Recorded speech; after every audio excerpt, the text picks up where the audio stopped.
हिमाल online TV.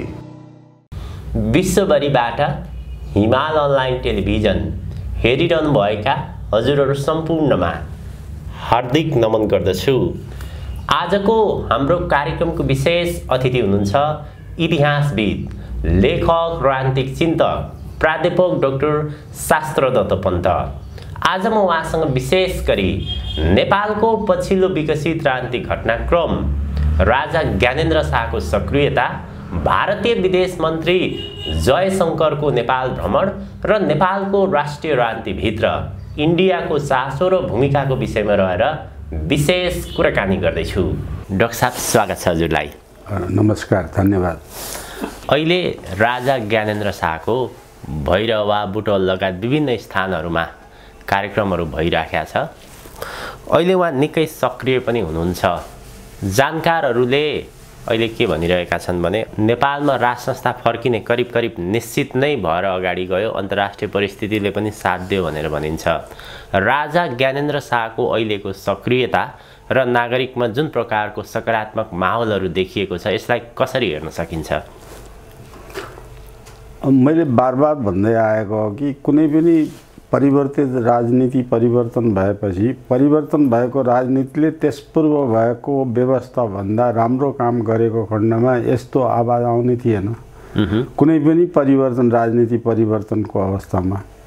तर नेपालको राजनीति परिवर्तनमा 2017 सालमा राजा महेन्द्रले गरेको परिवर्तनलाई जनताले त्यो परिवर्तन उल्टाउन, जनताले कहिल्यै पनि परिवर्तन भएको परिवर्तन त्यसपूर्व भएको शासन व्यवस्थाभन्दा धेरै राम्रो, हरेक क्षेत्रमा धेरै राम्रो गर्दै गएको हुनाले जनताले त्यही व्यवस्था निरन्तर चाहिन्छ भन्ने जनता थिए। तर त्यो व्यवस्था उल्टाउन इन्डिया लागेको थियो र इन्डियाले नेपाली काङ्ग्रेसलाई उठाएर नेपालभित्र आन्तरिक द्वन्द्व कलह मचाइरहेको थियो। तर पनि नेपाली जनता कहिल्यै पनि उठेनन्, 30 वर्षसम्म कहिल्यै पनि जनता उठेनन्। अब त्यो चाहिँ परिवर्तन, त्यो इन्डियाले चाहेको अनुसार राजाले स्वेच्छाले नै आफू संवैधानिक भएर बस्छु र दलीय व्यवस्था दिन्छु भनेर राजाले दिएको पछि पनि त्यो दलीय व्यवस्थालाई जनताले फेरि त्यो संविधानै फेर्नुपर्छ भने राजाले संविधान पनि फेरिसकेपछि 2047 साल पछिको राजनीतिक माहौलमा भइरहेको, त्यसभन्दा पहिले भइरहेको राजनीतिभन्दा खराब भयो, भ्रष्ट भयो, पतन हुँदै गयो, नातावाद भयो, पक्षपात भयो, भ्रष्टाचार बढेर गयो। सबै बढ्दाखेरि पनि मानिसहरू तै पनि सहेर बसेका थिए। तर जब दरबार हत्याकाण्ड भयो अनि राज संस्था झुक्क्याएर फाल्ने, झुक्क्याएर षड्यन्त्रात्मक दृष्टिले राज संस्था फाल्ने व्यवस्था भयो। त्यो व्यवस्था भएपछि पनि जनताले 10-12 वर्षसम्म पर्खेरै बसेका हुन् ताकि यिनले भनेअनुसारको काम गरेर देशका जनतालाई सुख सुविधा दिन्छन् भन्ने अवस्था। 18 वर्ष त गणतन्त्र आएको नै भइसक्यो। हजुर हजुर। अब त्यो अवस्थामा जनताले पर्खेर बसेका हुन्, जुन अवस्थामा अब आशा गर्ने अवस्था हट्दै गयो। आशा गर्ने कुरा, नेपालमा रोजगार नपाउने भयो, रोजगार पनि नहुने भयो, आफ्नो घर खेत परिवारसँग बस्न नपाउने वातावरण भयो। अब बलात्कार, लुटपाट, ठग, मानव तस्करका अनेक कुराहरू चाहिँ हुँदै गए। त्यो काम गर्ने चाहिँ अपराधी जनता मात्रै भएन कि अपराधी सत्तामा बस्ने मन्त्रीहरू नै त्यो काम गर्न थाले। प्रधानमन्त्री लगायत त्यो काम गर्ने भएपछि, राष्ट्रपति लगायत त्यो काम गर्ने भएपछि, राष्ट्रपति, प्रधानमन्त्री, मन्त्रीहरू, सांसदहरू मिलेर देशलाई लुट्ने, बर्बाद गर्ने कामहरू गरिसकेपछि त्यो नेपाली जनता अनि मात्रै उठेको हो र जनताले चाहिँ योभन्दा हिजोको राजाले गरेको थियो भन्ने चाहिँ जनमानसमा भयो। अहिले जनता उठेका छन्। अहिले जनता, मेरो हिसाबमा यो जनता, अहिले उठेको जनता प्रथम चरण हो। प्रथम चरण भनेको यो अहिले यिनीहरूको हातबाट पर्खेर यिनीहरूले गर्छन्, यिनीहरूलाई सुधार्न सकिन्छ भन्ने जनताको धारणा भएन। त्यसकारण योभन्दा असल यसलाई सुधार्न सकिँदैन, यो व्यवस्थै बदल्नुपर्छ र नेतृत्व राजाले नै गर्नुपर्छ। राजा चाहिँ संवैधानिक राजा भएर फेरि आउनुपर्छ भन्ने जनमानस भएपछि एउटा राज ओज भन्ने जो प्रचण्डले पनि राजसत्ता एउटा गौरव त थियो भनेर बार बार प्रचण्डले पनि बोलेको छ। राजओज भन्ने एउटा यस्तो वस्तु हो जो वैदिक संस्कारले संस्कारित गराएर राजा बनाइएको छ भने त्यसमा राजओज हुन्छ। राजओज भएपछि राजाले केही कामै गर्दैन। राजा छ भन्ने बित्तिकै मान्छेले सावधान भएर काम गर्न थाल्छन्। त्यो राजओजको एउटा खाँचो नेपाली जनताले महसुस गरे। त्यसकारण संवैधानिकै राजा भए पनि राज संस्था हेड अफ द स्टेट चाहिँ राजा चाहिन्छ, जसले गर्दा नेपालमा दुईटा कुरा, एउटा राजओजको कारणले नेपाली जनता सजग र सावधान भएर काम गर्छन्, कर्मचारीहरू सबै मन्त्रीहरू यिनीहरूले पनि, र अर्को कारण के हो भने वैदिक संस्कारमा राज संस्था अनिवार्य आवश्यकता पनि हो। हिन्दू राष्ट्र हुने हो, वैदिक धर्म अनुसारको शासन व्यवस्था हुने हो भने राजा अनिवार्य आवश्यकता हुन्छ। त्यो राजालाई चाहिँ राजओज युक्त बनाएर राज शिक्षाले राजओज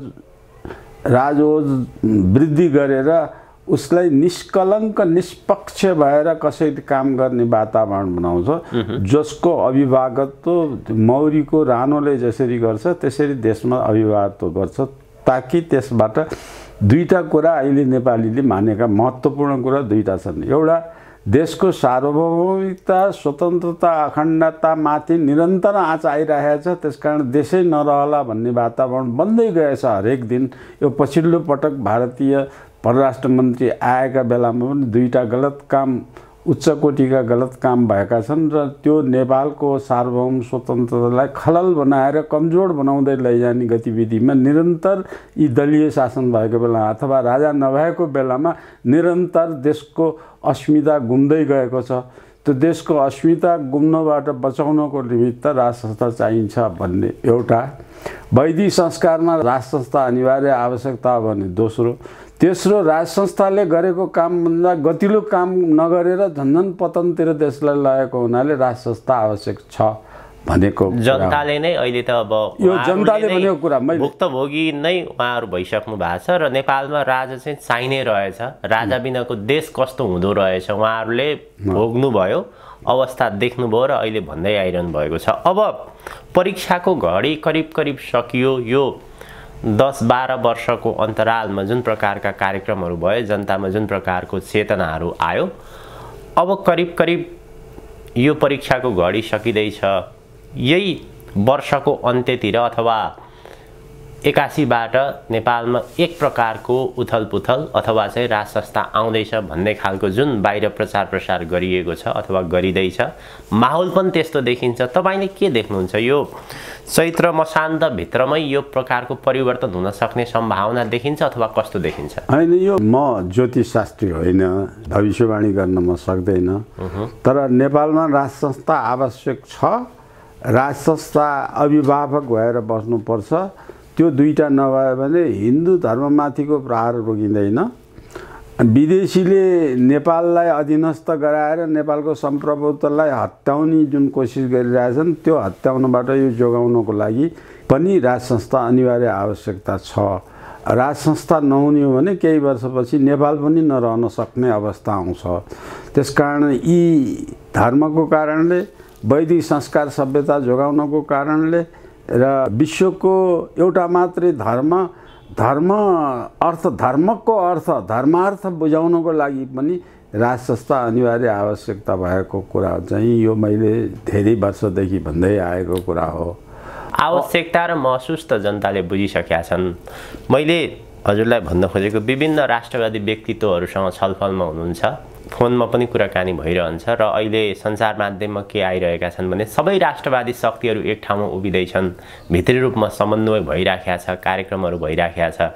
त्यो दृष्टिकोण तपाईँको सूचनाको आधारबाट हेर्दाखेरि भित्री कस्तो प्रकारको तयारीहरू भइराखेको छ, त्यसले ठोस निष्कर्ष लिन सक्ने सम्भावना कति प्रबल छ?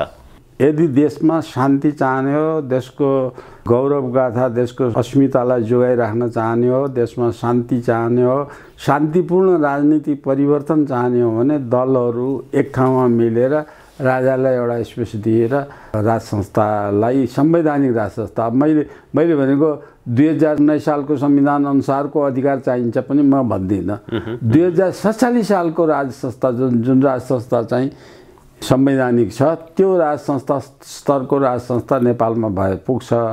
त्यो राज संस्थालाई पुनर्स्थापन नगर्ने हो भने दुईटा कुरा चाहिँ नेपालमा वैदिक सम्पदाको केन्द्र स्थलमा रहेको, आजसम्म कुनै पनि मुलुकको अधीनमा नगएको, कसैको अधीनमा नपरेको, स्वाभिमान जोगाएर राखेको नेपाल जुन छ त्यो चाहिँ जोगिँदैन राज संस्था भएन भने।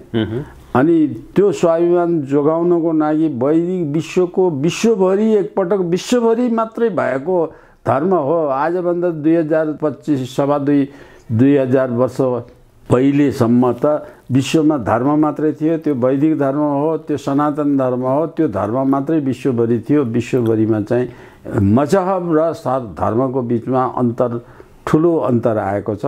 धर्म शाश्वत सत्य हो र मजहब माइन्ड मेड हो, मान्छेले बनाएको हो, कुनै व्यक्तिले बनाएको हो। त्यो मजहब र धर्म एकै ठाउँमा राखेर यसलाई हाम्रो लोकतकी गोबर एकै ठाउँमा राख्ने भन्छन् नि, त्यो राखे जस्तै भएछ। त्यो नजोगायो भने विश्व शान्ति हुँदैन, हुन सक्दैन, विश्व कल्याण हुन सक्दैन। त्यो कल्याणको लागि पनि केन्द्रबिन्दु नेपालमा हुन्छ, त्यसको लागि पनि राज संस्था अनिवार्य आवश्यकता पर्छ। अब त्यो राज संस्था भनेको वैदिक धर्मावलम्बी सनातनी वैदिक धर्मको संस्कार संस्कृति सभ्यता अनुसारको राज संस्था अहिले नेपालको खाँचो हो। अब त्यो राज संस्थामा चाहिँ अघि तपाईँले सोध्नुभएको कुरा चाहिँ शान्तिपूर्ण ल्याउने हो भने सबै मिलेर 2/3 संविधानसँग, यही संविधानसँग 2/3 बहुमत संसदबाट ल्याएर सबै दलले चाहिँ यसलाई घोषणा गर्यो भने, जति सक्यो छिटो यसलाई घोषणा गर्न सक्यो भने शान्तिपूर्ण हुन्छ। 47मा टेकियो भने 47मा टेकियो भने, अथवा अब भनौँ यही अहिलेकै संविधानमा मात्रै पनि आयो भने पनि सामान्य संशोधन गर्ने, कसले राज संस्था ल्याउन 2/3 चाहियो संसदमा, 2/3 संसदमा आउनेमा आवश्यक दफा पनि संशोधन गरेर यही संविधानले गर्यो भने, यही संविधानलाई मान्दा पनि आवश्यक संशोधन गरेर मान्दा पनि राज संस्थाले धरातलमा ल्याउनलाई शान्तिपूर्ण तरिकाको बाटो थियो। के देखिन्छ त दलहरूको भित्री चाहना, विशेष गरी इन्डिया नेपालको राष्ट्रिय राजनीतिको माइक्रो म्यानेजमेन्ट अथवा इन्डियाले चाहेमा यहाँ परिवर्तन हुन्छ भन्ने एक प्रकारको मान्यता छ, गतिविधि पनि त्यस्तो रहँदै आएको देखिन्छ। 47मा टेक्न नेपालका राजनीतिक दलहरू, विशेष गरी 3 ठुला राजनीतिक दलहरू र इन्डिया तयार भएको त्यस्तो सङ्केत देखिन्छ पछिल्लो गतिविधिले, अथवा टेक्न तयार होला 47मा? मैले देखेकोमा इन्डिया त 47को आउन भन्ने, इन्डियामा 2टा फ्र्याक्सन छन्। केही पार्टीहरू क्रिस्चियन सोसाइटीका पार्टीहरू इन्डियामा छन्, तिनीहरू पनि शक्तिमै छन्, तिनीहरूले राज संस्थै नआओस् भन्ने पक्षमा छन्। त्यो इन्डियाको सत्तामा तिनीहरू छैनन्। तर इन्डियामा सत्तामा भएको नेपालमा राज संस्था, इन्डियाको अहिलेको धारणा नेपालमा राज संस्था आएर वैदिक संस्कारको राज संस्था आउनलाई इन्डियाको सकारात्मक पक्ष छ। कांग्रेस अहिले चाहदैन भन्नु खोज्नु कांग्रेस र केही इन्डियाका कम्युनिस्टले पनि चाहदैनन्। इन्डियाका मुसलमान मौन छन्, यसमा चाहिँ इन्डियाका मुसलमानले पनि चाहन्छन् जस्तो मलाई लाग्दैन। तर इन्डियाको जनमत नेपालमा हिन्दू राष्ट्र फाल्नै नहुने थियो नि त, हिजो फाल्नै नहुने अवस्था। त्यो त इन्डियाको कारणले फालिएको हो नि, नेपालको कारणले फालेको त होइन नि। हिन्दू राष्ट्र हिजोको दिनमा इन्डियाको कारणले फालिएको, हिन्दू राष्ट्र पनि इन्डियाको कारणले फालेको, हिन्दू राजा पनि इन्डियाको कारणले फालेको। तर इन्डियाले त 72 को संविधान जारी गर्नुभन्दा अगाडिसम्म पनि धर्मनिरपेक्षताको विषयमा उसले सहमति जनाइसकेका थिएन। उसले नमान्दै नेपालमा जबरजस्ती 2072 को संविधान धर्मनिरपेक्षता सहित यहाँ आयो र त्यसैको सांकेतिक स्वरूप इन्डियाले नेपालमा नाकाबन्दी गर्यो भन्छन्। यही इन्डियाका यिनै परराष्ट्र मन्त्री विशेष दूत भएर आएका थिए त्यसबेला नाकाबन्दी गराउनलाई पनि। इन्डियाका परराष्ट्र मन्त्री यिनै आएका थिए, यिनीहरूको गतिविधि थियो। त्यसबेलाको इन्डियाको नियत र अहिलेको नियतमा परिवर्तन छ। त्यसबेला इन्डियाको नियतमा राजा नराख्ने, हिन्दू राष्ट्र राख्ने, इन्डिया जस्तै विधवा बनाउने, इन्डिया विधवा रानीको राज्य भने जस्तो हुन्छ नि, त्यो विधवाले चाहिँ आशीर्वाद दिँदा म जस्तै भएस् भन्छ अरे अर्को। इन्डिया विधवा भए थियो यस अवस्थामा। इन्डिया जस्तै धर्मनिरपेक्ष नेपालमा बनाउने, इन्डिया जस्तै राजा फाल्ने त्यो नियतमा इन्डिया थियो। अब त्यो इन्डियाकै गल्तीको कारणले आएको। तर धर्म विश्वको शाश्वत सत्य धर्म हो, धर्मको नेता नेपाल हो र नेपाल कसैले कहिल्यै उपनिवेश नभएको, कहिल्यै क्रिस्चियन शासन पनि नभएको, मुस्लिम शासन पनि नभएको, अथवा साम्प्रदायिक शासन नभएको, साम्प्रदायिक भावना नभएको, आततायी काम गतिविधि नभएको को विरुद्धमा चाहिँ माओवादीलाई आततायीको तालिम दिएर नेपालभित्र लड्न लाउने त इन्डियै हो नि।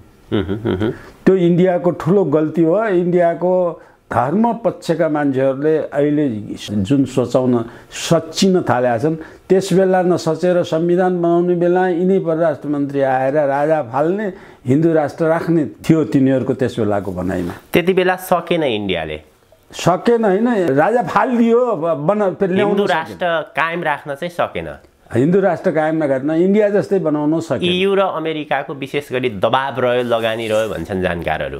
त्यो त माओवादीलाई तालिम इन्डियाको सेनाको तालिम दिएर नेपालभित्र युरोपियन युनियनबाट हतियार समेत माओवादीलाई नेपालको सेनामा भएका भन्दा माथिल्लो तहको हतियार समेत दिनाउने बेलामा त इन्डिया र मिसनरिजहरू अथवा युरोपियन युनियनहरू क्रिस्चियन मुलुकहरू त एक ठाउँमा भए नि। त्यो एक ठाउँमा आएको कारणले नै नेपालमा हिन्दू अधिराज्य फालिएको हो, राजा पनि फालिएको, धर्म पनि फालिएको हो नि, संविधान पनि फालिएको हो नि। अब त्यो फालिएको एउटा इन्डियाको इन्ट्रेस्ट के मात्रै थियो भने इन्डियाको इन्ट्रेस्ट सिक्किमीकरण गराउने इन्ट्रेस्ट इन्डियाको एक थरीको, त्यो अहिले पनि इन्डियाको एक थरीको ग्रुपमा त्यो चाहना, एउटा ग्रुपमा त्यो कायम नै छ। तर अब चाहिँ नेपाललाई त्यस्तो गराउन सकिन्न भन्ने मोदी सरकारको एउटा धारणा, त्यस्तो गराउने होइन, तर इन्डियाले भनेको मान्ने, बङ्गलादेश जस्तो, नेपाल जस्तो, श्रीलङ्का जस्तो इन्डियाले जे भन्छ त्यो भनेको मान्ने, चीनले भनेको, अमेरिकाले भनेको नमानोस्, इन्डियाले भनेको मानोस्, भनेअनुसार गरोस् भन्ने मोदीको चाहना अनुसार अहिले आएका दुईटा जुन निर्णय, अहिले चाहिँ परराष्ट्र सचिव आएर 4वटा निर्णय गरे, 4वटा निर्णयबाट दुईटा निर्णय त नेपाललाई अधीनस्थ राख्ने हिसाबले गरेका छ नि। अहिले पनि परराष्ट्र मन्त्री आएर जुन 4वटा सम्झौता गर्यो, त्यसमा 4वटा सम्झौता मध्ये दुईटा सम्झौता नेपाललाई अधीनस्थ बनाउने, नेपाललाई मुठ्याउने भनौँ न, त्यो किसिमको आर्थिक अवस्थाको स्रोत साधनलाई मुठ्याउने गरेका छन्। एउटा जलस्रोतको सन्धि गलत भएछ। अर्को चाहिँ इन्डियन एम्बेसीले चाहिँ इन्डियाले नेपालमा चाहेको योजना 20 करोडको 20 करोडसम्म आफू खुसी योजना, आफू जहाँसुकै जसलाई पनि दिन पाउने बनाएछ। अब सबभन्दा खतरनाक त्यो चाहिँ 20 करोडको छ, त्यो गर्नै नहुने अपराधी काम, त्यो चाहिँ आततायी प्रवृत्तिको शासन जस्तै गर्नै नहुने काम त भएको छ। हजुर। अनि त्यसपछि यो चाहिँ अर्को जलस्रोतको जुन चाहिँ सन्धि भएको छ, जलस्रोतको उत्पादन भएको इन्डियामा बेच्ने, हाम्रो इन्डियामा बेच्ने जलस्रोतको कुरा पञ्चायत कालदेखिकै हो, राजा वीरेन्द्रको पालादेखिकै हो, राजा महेन्द्रकै पालादेखिको यो धारणा हो। तर हातखुट्टा बाँचेर बेच्ने भन्नेमा राजा हुँदाखेरि हातखुट्टा बाँचेर काटेर हातखुट्टा समेत इन्डियालाई दिएर जलस्रोत इन्डियामा दिने भन्ने आजको यी दलका नीतिले मात्रै कायम भएको छ। त्यो राजा छँदाखेरि पञ्चायत कालभरिमा त्यो नीति कायम भएको थिएन। अब यो जलस्रोतको कुरामा तपाईँले अलिकति उठाउनु भयो, म जलस्रोतको विषयमा अलिकति यो सन्धिमा गल्ती के भएछ म तपाईँलाई छोटकरीमा। हजुर।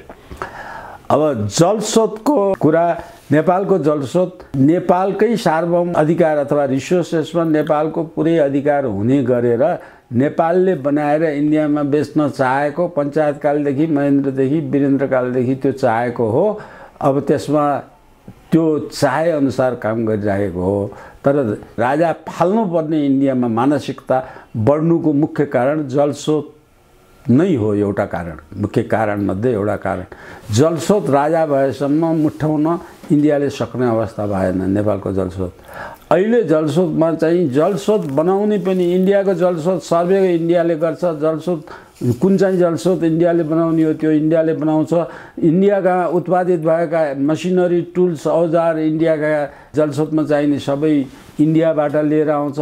अनि त्यहाँ काम गर्ने कामदार, ज्यामी, कुल्ली लगायत यावत इन्डियन कामदारलाई ल्याएर काम गराउँछ र काम गराउँदा गराउँदै खराब नियतके मात्रै भयो भने नेपालले उत्पादन गरेको, चीनले उत्पादन गरेको, अमेरिकाले उत्पादन गरेका, विश्वका जुनसुकै देशले उत्पादन गरेको नजिकको व्यापार गर्ने नजिकको छिमेक त इन्डिया हो नि, बेच्ने थलो त।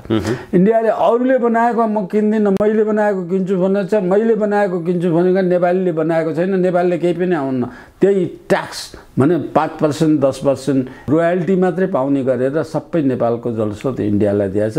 इन्डियाले अब सञ्चालन गर्ने बेला भोलि हेरिराख्नु, जसरी एयरलाइन्समा चाहिँ इन्डियन एयरलाइन्समा इन्डियाले आफ्नो सेक्युरिटी राखेको छ, इन्डियाले बनाएका यो जलविद्युत योजनामा इन्डियाले सेक्युरिटी, आफ्नै सेक्युरिटी चाहिन्छ, हामी सुरक्षित छैनौँ भन्ने हिसाबले इन्डियाले सेक्युरिटी राख्ने वातावरण बनाइसकेको छ। त्यो वातावरणमा चाहिँ अहिलेको यो सम्झौता जुन छ यो वातावरणमा गएछ। यो सम्झौतामा नेपाल चुकेको सबभन्दा ठुलो कुरा के हो भने नेपाल भूपरिवेष्टित मुलुक हो।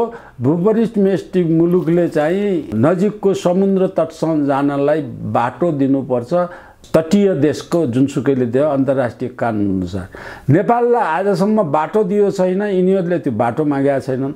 बाटो दिनु भनेको अन्तर्राष्ट्रिय कानुन अनुसार बिजुली पठाउनलाई पनि बिजुलीको बाटो पनि दिनु पर्यो। बिजुली बाटो भनेको हाई टेन्सन लाइनहरू हो।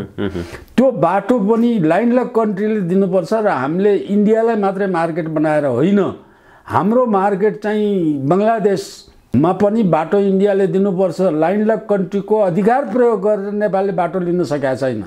इन्डियाका बिन्ती गरेर इन्डियाले आफूले लैजाने हिसाबले भएर बङ्गलादेशमा चाहिँ 400 मेगावाट लैजानेसम्मको कुरा अहिले इन्डियाको बाटोबाट अलिकति भएछ। तर त्यो बाटो त हाम्रो नेपालको सोभरियन मुलुकको अधिकार हो र हामीले इन्डियाको बाटो भएर हामीले बङ्गलादेश मात्रै होइन, बर्मामा, श्रीलङ्कामा, छिमेकी देश अर्को नजिकमा पर्ने लाइनबाट हामीले चाहिँ लिएर जुनसुकै कन्ट्रीमा बिजुली बेच्न पाउनुपर्छ। अहिले बिजुली विश्वमा बिजुली फेरि नेपालको बिजुली हाइड्रो पावरको बिजुली जुन हो यो चाहिँ पल्युसन बिन बनाएर चाहिँ क्लियर वर्ल्डको इन्भाइरोमेन्ट क्लियर बनाउने बेला, यस्तो बनाउने बेलामा चाहिँ कुनै पनि मुलुकमा जहाँ पेट्रोलियम कुराबाट, डिजेलको कुराबाट अथवा स्रोतबाट निक्लेका इन्धनहरूबाट हुने वातावरण प्रदूषणको जुन कुरा हो त्यो विश्वभरि प्रदूषण हटाउने कुरामा त यसमा युएनओ बोल्नुपर्छ भन्छु म। यसमा विश्वका अरू कन्ट्रीहरू बोल्नुपर्छ जो चाहिँ वातावरण स्वच्छ चाहन्छन्, विश्वमा पल्युसन घटाउन जसले चाहन्छन्। त्यस्तो नेपालका जस्तो बिजुली, नेपालको जस्तो बिजुलीले वर्ल्ड वाइड यसरी लैजाने र पल्युसन घटाउने कुरामा अनि नेपालको चाहिँ हवाई मार्गको कुरालाई इन्डियाले नियन्त्रण गर्न सक्दैन। जमिनको बाटो सिसोरमा जाने इन्डियाले नियन्त्रण गर्न सक्दैन। जस्तै बिजुलीको बाटो हामीले अर्को देशमा बेच्ने बिजुलीको बाटो इन्डियाले रोक्न पाइँदैन।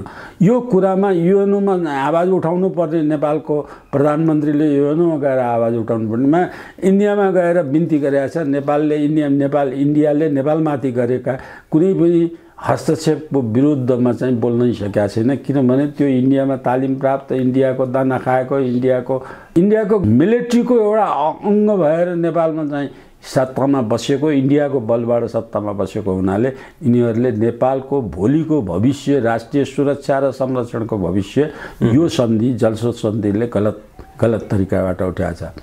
अब दोस्रो कुरा जुन चाहिँ 20 करोडको कुरा गर्ने हो, त्यो सूर्यबहादुर थापाले पहिलोपटक इन्डियाले गरेको रको एउटा स्टडी थियो। अब यो नेपाल टेलिभिजनका यस किसिमका कुराहरू एउटा झलनाथ खनालले यो कुरा उठाएछन्, एउटा एमालेका चाहिँ डाक्टर रावलले यो कुरा उठाएछन्, एकजना इन्डियाका राजदूत भएका मान्छेले पनि यो कुरा उठाएछन्। मैले जो भनेको छु उनीहरूलाई धन्यवाद दिन्छु। यति नै जनाले उठाएछन् कुरा, यति नै जनालाई म धन्यवाद दिन्छु। र यो कुरा चाहिँ भएको के हो भने सूर्यबहादुर थापाको प्रधानमन्त्री हुने बेलामा इन्डियाको प्रेसरबाट सूर्यबहादुर थापा त्यसबेला प्रधानमन्त्री भएको थिए, पछिल्लो प्रधानमन्त्री हुँदा बेला त्यो इन्डियाले चाहिँ त्यसबेला रले स्टडी नेपालमा के गरेको थियो भने एन्टी इन्डियन सेन्टिमेन्ट नेपालमा बढ्दै गएछ। जनतामा प्रो चाइनिज र एन्टी इन्डियन सेन्टिमेन्ट दल र पार्टीको कुरा मात्र होइन, नेपाली जनता नै त्यसमा एन्टी इन्डियन सेन्टिमेन्ट नेपालमा बढ्यो। त्यसलाई दमन गर्नलाई स्थानीय इकाइमा चाहिँ इन्डियाले प्रोजेक्ट लिएर जाने अनि जनतालाई उनीहरूले भने जस्ता योजना दिने र इन्डिया जय जय जय हिन्द भन्न लगाउने इन्डिया प्रो इन्डियन बनाउने नेपाली नागरिकलाई भन्ने योजना यो रको रिसर्चले पत्ता लागेको कुरा थियो। त्यो कुरालाई कार्यान्वयन गर्नलाई कि सूर्यबहादुर थापालाई प्रधानमन्त्री त्यही कुरा गर्नको लागि राजा त्यसोला राजा ज्ञानेन्द्रकै पालामा राजालाई दबाब दिएर सूर्यबहादुरलाई प्रधानमन्त्री बनाए। मूलतः यो दुईटा कुराको लागि सूर्यबहादुरलाई प्रधानमन्त्री बनाएको थियो। सूर्यबहादुरले त्यसलाई एक पटकको लागि 22 अर्ब 50 करोड जति 22.5 अर्बको एग्रिमेन्ट गरे सूर्यबहादुरले। आफू खुसी इन्डियन एम्बेसीले आफूले खर्च गर्न पाउने, नेपालमा जुनसुकै कुरामा पनि खर्च गर्न जान्ने। तर त्यसमा चाहिँ 1 करोड रुपियाँभन्दा बढ्ता एउटा योजनामा खर्च गर्न नपाउने र त्यो योजना 7 वर्षभित्र सक्ने र त्यसपछि त्यो योजना पुरा नहुने, त्यो योजना फेरि कन्टिन्यू नहुने, त्यो सधैँको लागि अन्त्य हुने सूर्यबहादुर थापाले गरेको। म यो कुरा सूर्यबहादुरसँग पर्सनल्ली भेटेर यो कुरा गरेको थिएँ। सूर्यबहादुरले पर्सनल्ली होइन, यो 7 वर्षपछि यो हुँदैन, सकिएपछि हुन्छ भनेको थिएँ। तर त्यो रहले पोजिटिभ इम्प्याक्ट आएको हुनाले अब त्यसलाई चाहिँ अहिले अब बढाएर 1 करोडको योजनालाई 5 करोड बनाउनलाई चाहिँ अब रका दलाल भनौँ नेपालका चाहिँ पूर्व प्रधानमन्त्री बाबुराम भट्टराईले त्यसलाई 5 करोड खर्च गर्न पाउने बढाइदिए। त्यो अन्त्य फेरि रिन्यू नै नहुने गरेर गराएकोलाई रिन्यू गर्ने पहिलो मान्छे बाबुराम भट्टराई, जसले 5 करोड गर्ने 1 करोडबाट 5 करोड लगाइदिए। अब अर्का चाहिँ इन्डियाका दलालले चाहिँ अहिले 5 करोडबाट 20 करोड खर्च गर्न पाउने गरेर जति पनि खर्च गर्न पाउने जुन योजना आफै बनाउन पाउने भनेर नेपाललाई अधीनस्थ गराउने तरिका मध्येको एउटा नेपाली जनतालाई हात लिएर भोलि चाहिँ सिक्किम गराउँदाखेरि भोट हाल्नलाई प्रो इन्डियालाई भोट हाल्न पर्यो नि। सिक्किममा त 95% भोट इन्डियामा मिसाउने भनेर परेको थियो नि।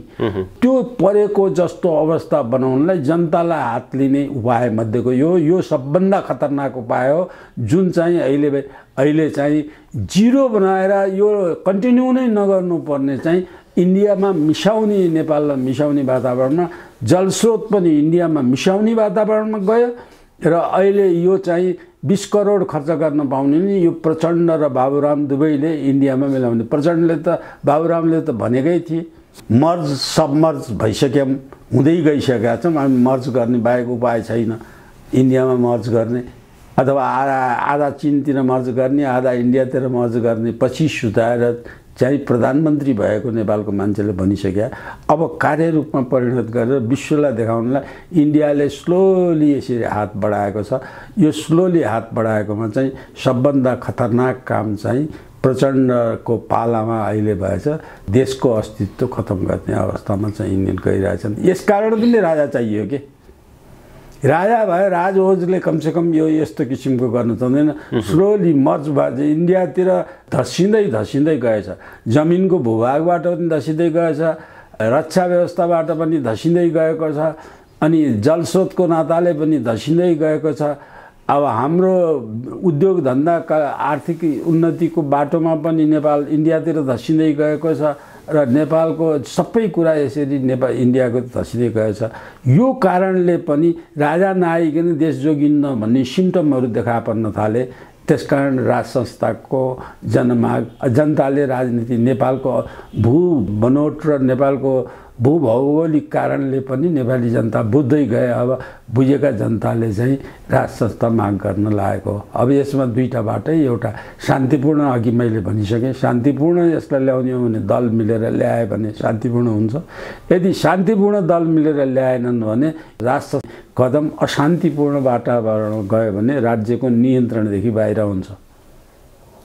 नेपालमा इन्डियाको जुन प्रकारको भूमिका रहँदै आएको छ, भारतीय परराष्ट्र मन्त्री एस जयशंकरको 72 सालको नेपालको संविधान निर्माण हुँदाखेरि जुन प्रकारको भूमिका थियो अथवा जसरी उनी नेपाल आए, त्यसपछि अहिले यो पछिल्लो समय 2 दिनको भ्रमण सकेर उनी जसरी नेपालमा आए एस जयशंकर, अहिलेको उनको भ्रमणको उद्देश्य चाहिँ खास यो परिवर्तनको सवालमा राज संस्था र हिन्दू राष्ट्रको सवालमा भित्री रूपमा केही सङ्केतहरू देखिन्छन् कि देखिँदैनन् डाक्टर साहब? यो मुद्दामा चाहिँ अब 4वटा सम्झौता गरे, त्यो भारतको इन्ट्रेस्ट अनुरूप त्यो चाहिँ राष्ट्रघात, प्रचण्ड सरकारले यो मुद्दामा यो एजेन्डामा राष्ट्रघात गर्यो भन्ने प्रसङ्ग यहाँले उठान गर्नुभयो। राज संस्था र हिन्दू राष्ट्रको सवालमा चाहिँ एस जयशङ्करले केही सङ्केत गरेर गए अथवा यो मुद्दा नै उठान भएन?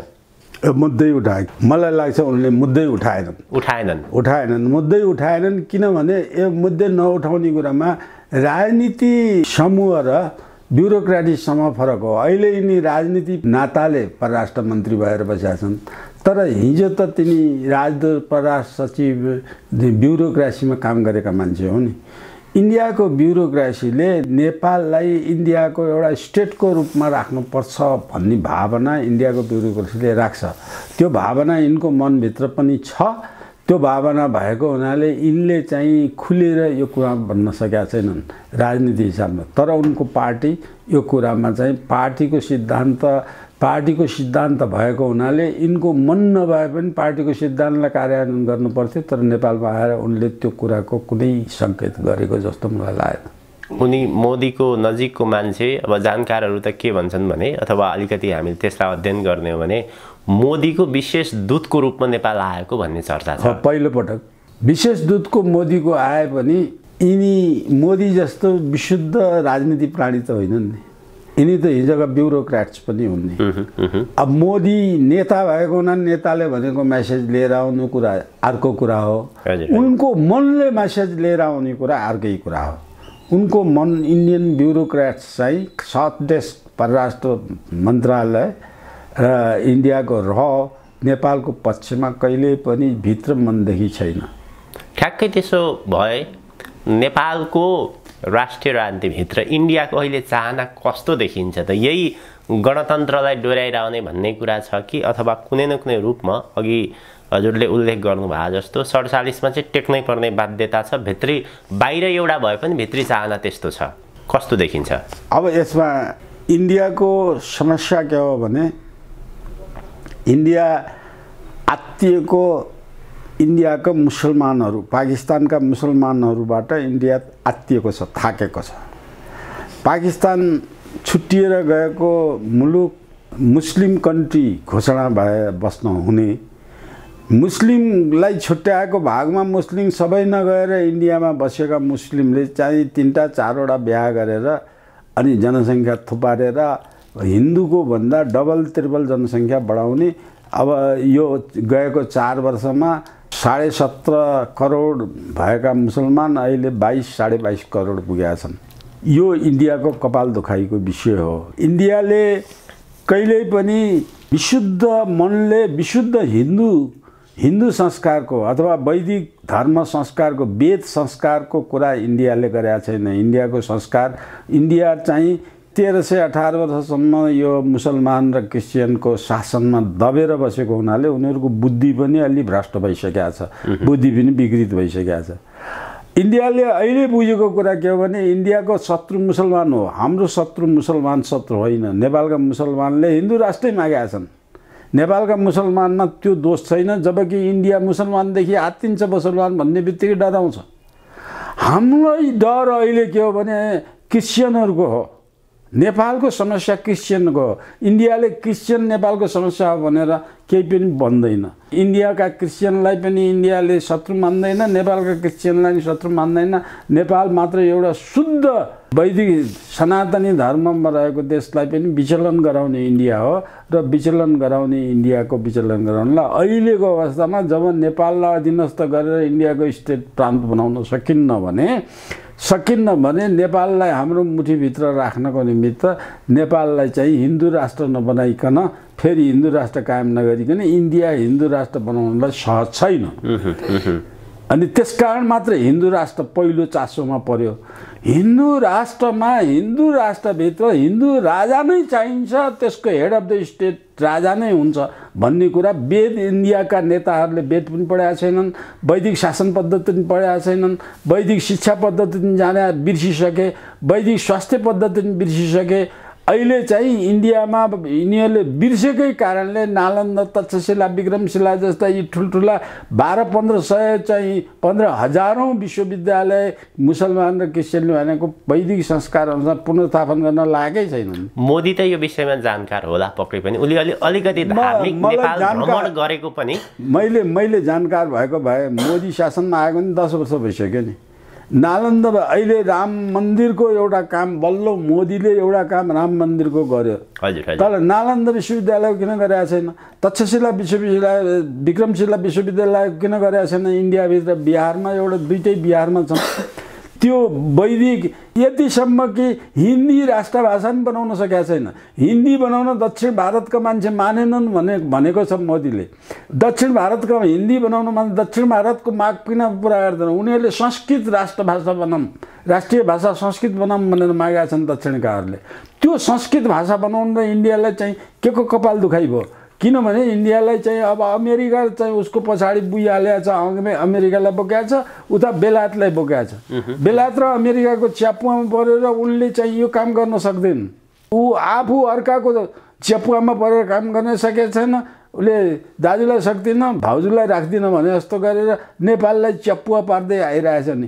मोदीको पनि यो वैदिक संस्कारको सही कुरा बुझेको अर्थ मैले बुझाएको छैन। अलिकति चाहेको जस्तो, अलिअलि बुझेको जस्तो। के भनेदेखि वैदिक संस्कारमा इन्डियाले बुझ्नुपर्ने कुरा के हो भने इन्डिया 1318 वर्षसम्म मुसलमान र क्रिस्चियनको दास भएर बस्यो।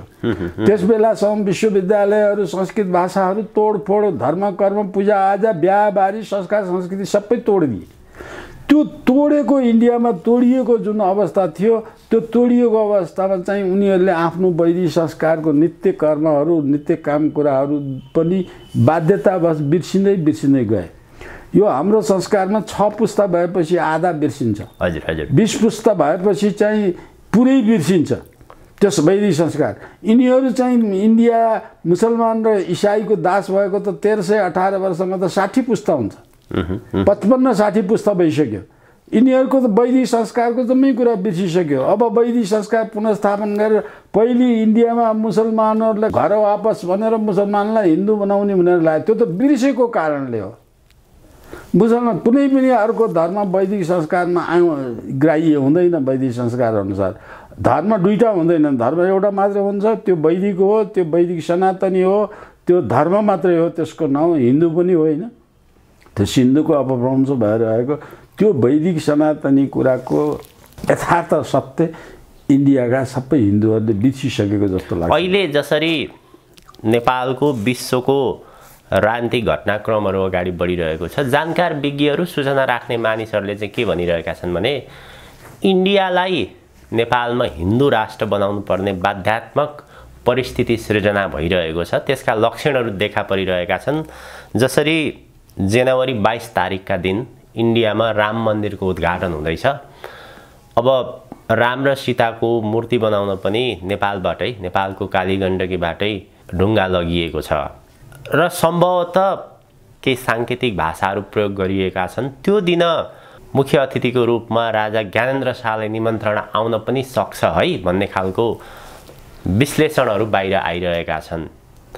तपाईले के देख्नुहुन्छ? जसरी होइन, त्यसमा त कुनै आश्चर्य र नौलो कुरा भएन। राजसंस्था पुनर्स्थापन नभइकन पनि राजालाई निम्ता गर्नलाई त कुनै गाह्रो, किनभने इन्डियाका चार धाममा चाहिँ पस्ने, भित्र पस्ने, पूजा गर्ने अथोरिटी हिन्दू राजाको रूपमा नेपालको राजा नै अथोरिटी हो इन्डियाको।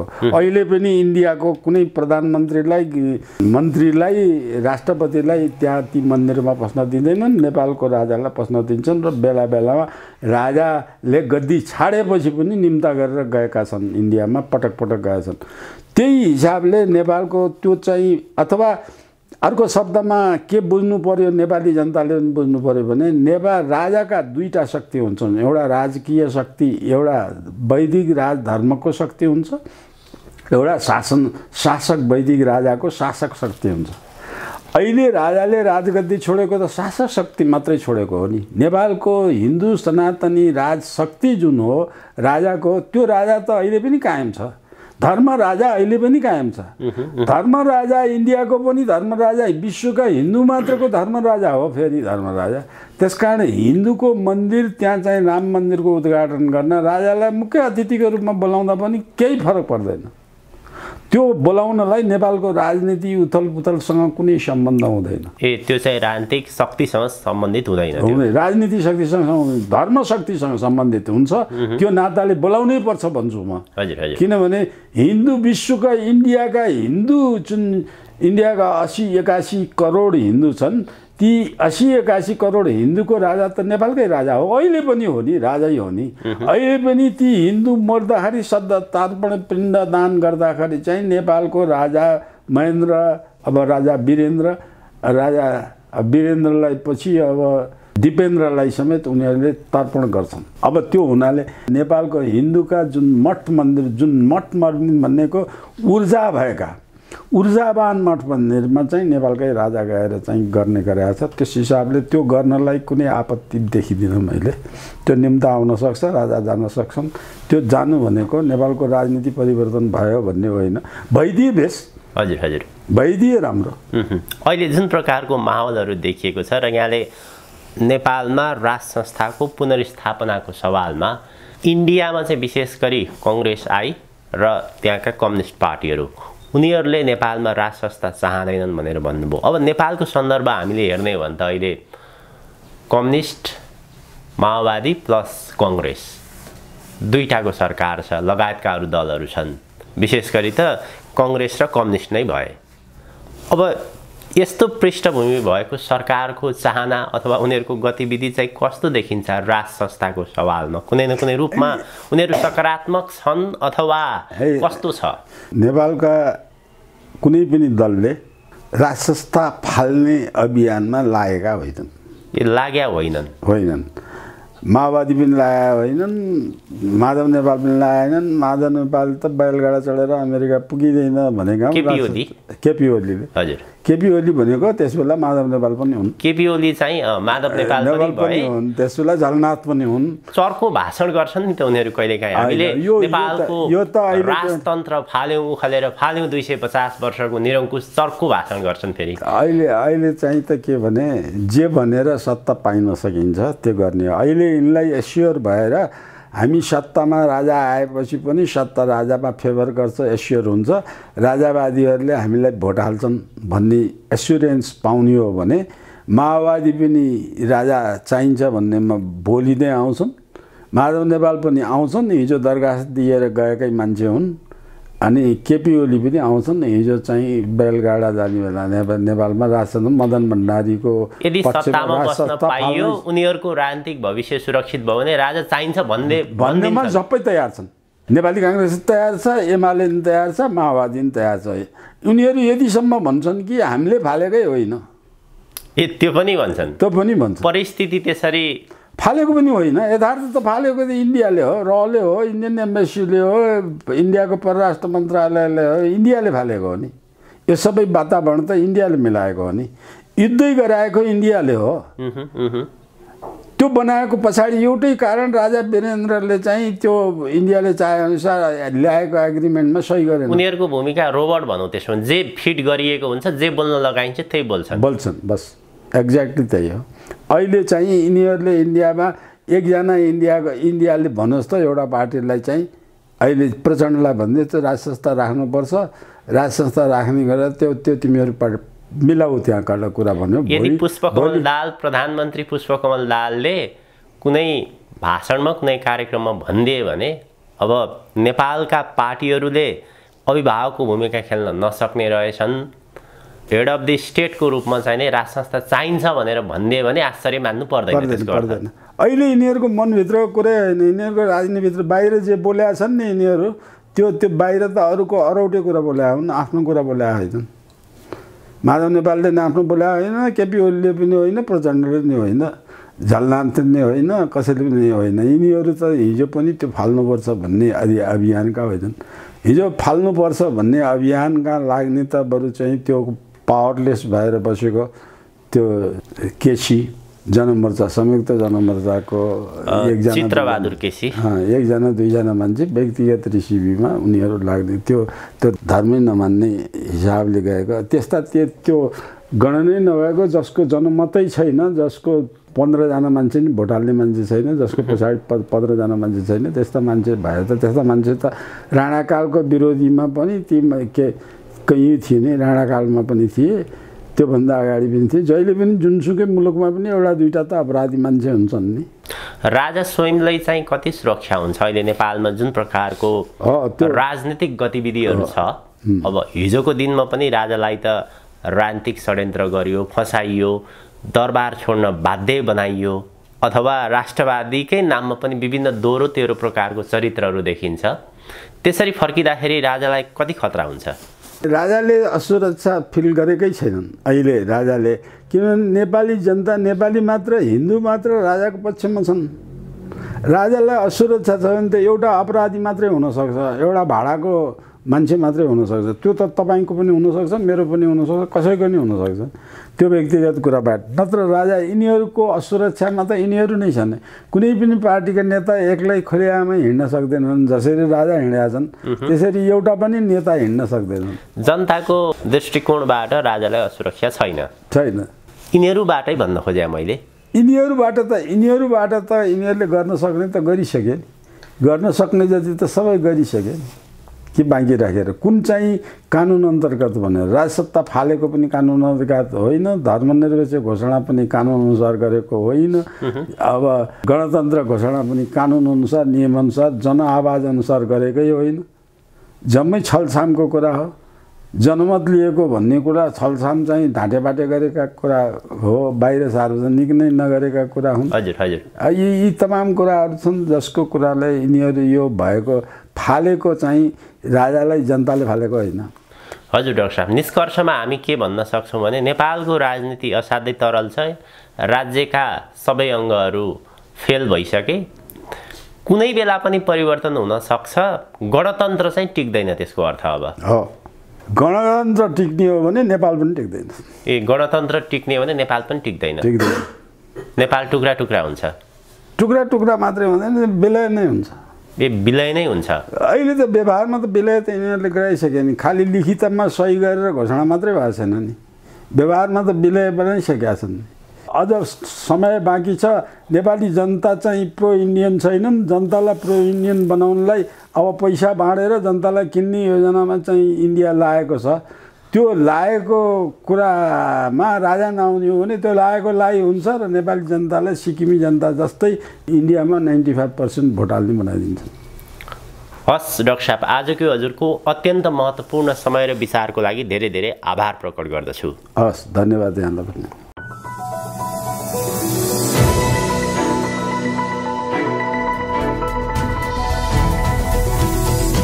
हिमाल अनलाइन टिभी